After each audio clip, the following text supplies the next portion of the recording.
All right, what's going on, guys? Welcome back. So in the last video, we determined our alcohol by volume. And in this video, we need to add our priming sugar to get our beer to create CO2, carbonation, aka carbonation. Now, we could pretty much use any kind of sugar like honey or table sugar, but it's most common for homebrewers to use corn sugar. But how much corn sugar do we need? Okay, I can't stress this enough. Use Northern Brewers priming sugar calculator. Just Google it. This thing is badass. When I first started brewing in college, I remember the general rule was just like throwing almost a full cup of sugar before you bottle. And yes, I had beers exploding in my closet, which could be very dangerous if they're in your hand. We need to avoid that. We need to properly carbonate our beer. I think the biggest problem, or not problem, just the biggest thing with new homebrewers is that they over-carbonate their beers. Okay, so let's look at this website.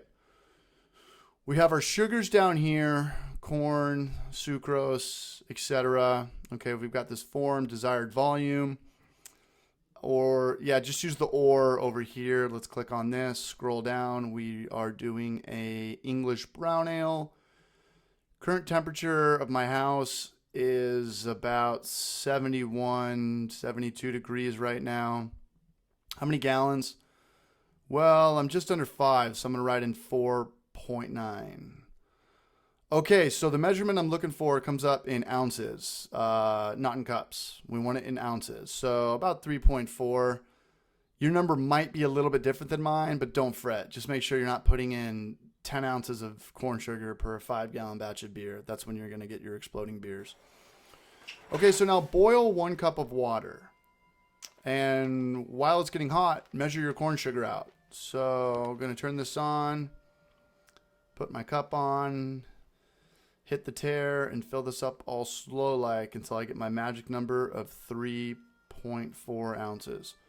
Okay, so when your water comes to a boil, and it shouldn't take long, it's just 1 cup of water, take it off the stove and pour your corn sugar into it and stir it up until you no longer see white sugar. Make sure it's all mixed in.